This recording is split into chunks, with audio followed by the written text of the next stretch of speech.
Hey, I just got a notification on my phone. An email just came in from geocaching.com. Let's go check it out and see what it is.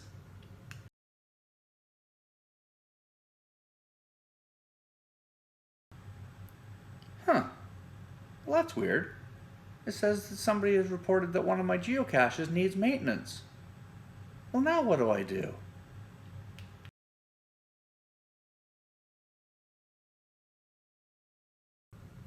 Well, I guess I better go get my coat and boots on. Time to go check on one of my geocaches. Here's a copy of the email that I got telling me that my geocache needs maintenance. The first thing that we notice in the subject, it tells you who placed the report. The second thing is which one of your geocaches needs maintenance, and they just give you the name, what type of geocache it is, and that it needs maintenance.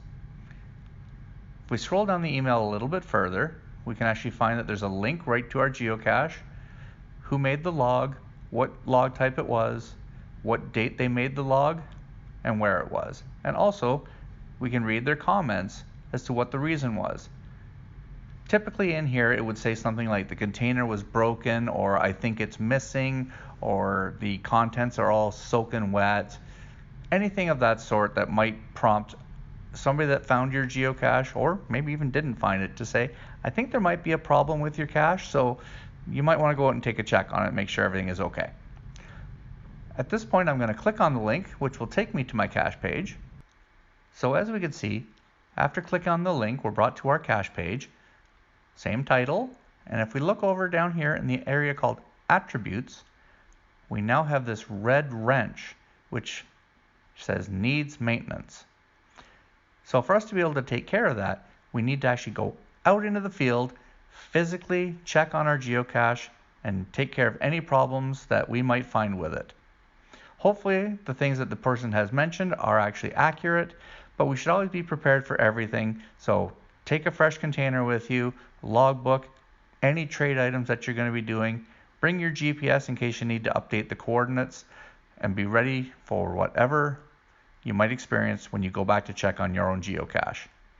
When we get back home, I'll show you how we take care of removing this icon and letting everyone know that your geocache is good to go and ready to be found again.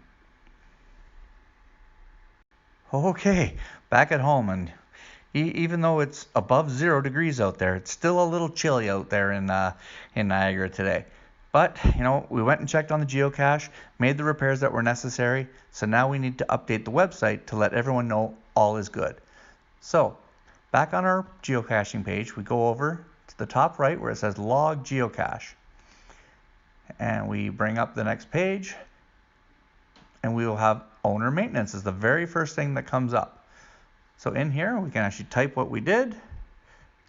Checked on the cache and replaced the logbook as it was full. Everything is good to go. Perfect. I scroll down a little bit and I hit post just to let everybody know that this has been taken care of. And a very important point to bring up at this time is that owner maintenance should only be logged after you've actually done something by going out in the field, checking on it, fixing things up, and making sure everything is good. Owner maintenance is not for saying, yep, I'm going to look into it, or yeah, I'm guessing that there's probably a problem, or sounds good, next time in the area I'll check on it. No. Owner maintenance is for after you've done something.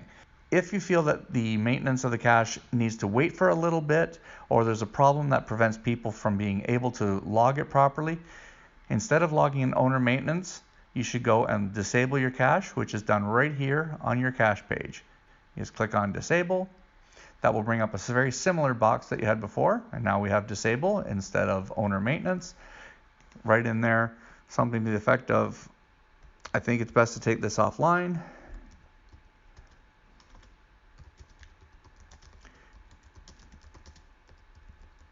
Until I can fix it.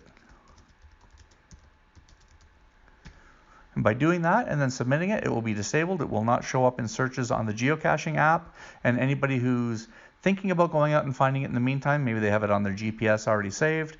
They know that, hey, you know what, there sounds like there's a problem. I might want to wait until the cache owner takes care of it. And once we've done that and we go out and take care of it, we log in owner maintenance like I showed earlier, and then we need to enable the cache again, which is done through the exact same process as disabling. So I hope you found this entertaining and educational. If you did so, please consider hitting the like button and subscribing to the channel. Click on the notification bell so you're updated as to when new videos come out. And as always, share this video with friends and family and other geocaching organizations that you're aware of, so that way everybody knows how to take care of these different log types properly. I've been Cache Drone for Waypoints.